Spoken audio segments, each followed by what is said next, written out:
नमस्कार बच्चों, आज हम आपके लिए एक और कहानी लेकर आए हैं जिसका नाम है मेहनत का फल।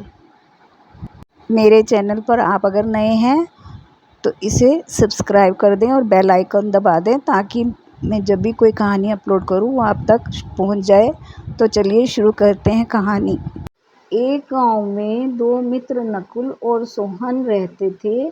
नकुल बहुत धार्मिक था और भगवान को बहुत मानता था, जबकि सोहन बहुत मेहनती था। एक बार दोनों ने मिलकर 1 बीघा जमीन खरीदी, जिससे वे बहुत फसल उगाकर अपना घर बनाना चाहते थे। सोहन तो खेत में बहुत मेहनत करता, लेकिन नकुल कुछ काम नहीं करता था, बल्कि मंदिर में जाकर भगवान से अच्छी फसल के लिए प्रार्थना करता था। इस तरह समय बीतता गया। कुछ समय बाद खेत की फसल पककर तैयार हो गई और जिसको दोनों ने बाजार में ले जाकर बेच दिया और उसको अच्छा पैसा मिला। पर घर आकर सोहन ने नकुल को कहा कि इस धन का ज़्यादा हिस्सा मुझे मिलेगा, क्योंकि मैंने खेत में ज़्यादा मेहनत की है। ये बात सुनकर नकुल बोला, नहीं, धन का तुमसे ज़्यादा हिस्सा मुझे मिलना चाहिए, क्योंकि मैंने भगवान से इसकी प्रार्थना की, तभी हमको अच्छी फसल हुई। भगवान के बिना कुछ संभव नहीं है।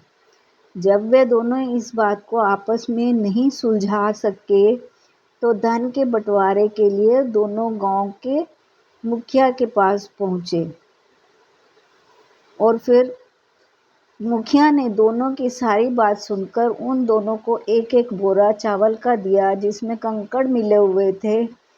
मुखिया ने कहा कि कल सुबह तक तुम दोनों इसमें चावल और कंकड़ अलग करके लाने हैं, तब मैं निर्णय करूंगा कि इस धन का ज़्यादा हिस्सा किसको मिलना चाहिए।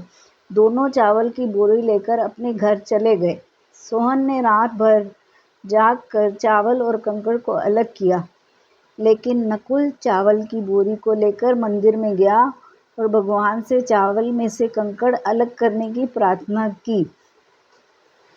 तो उससे क्या हुआ, अगले दिन सुबह सोहन जितने चावल और कंकड़ अलग कर सका उसको ले जाकर मुखिया के पास ले गया, जिसे देखकर मुखिया खुश हुआ। नकुल वैसी की वैसी बोरी लेकर मुखिया के पास गया। मुखिया ने नकुल को कहा कि दिखाओ तुमने कितने चावल साफ किए हैं। नकुल ने कहा कि मुझे भगवान पर पूरा भरोसा है कि सारे चावल साफ हो गए होंगे। जब बोरी को खोला गया तो चावल और कंकड़ वैसे के वैसे ही थे। जमींदार ने नकुल को कहा कि भगवान भी तभी सहायता करते हैं जब तुम मेहनत करते हो। जमींदार ने धन का ज़्यादा हिस्सा सोहन को दिया। इसके बाद नकुल भी सोहन की तरह खेत में मेहनत करने लगा।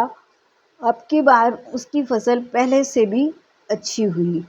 तो बच्चों, मॉरल ऑफ द स्टोरी ये है, हमें इससे ये सीख मिलती है कि हमें कभी भी भगवान के भरोसे नहीं बैठना चाहिए। हमें सफलता प्राप्त करने के लिए मेहनत करनी चाहिए।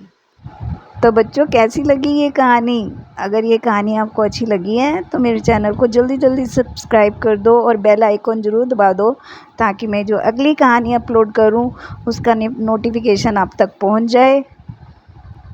जय हिंद, वंदे मातरम।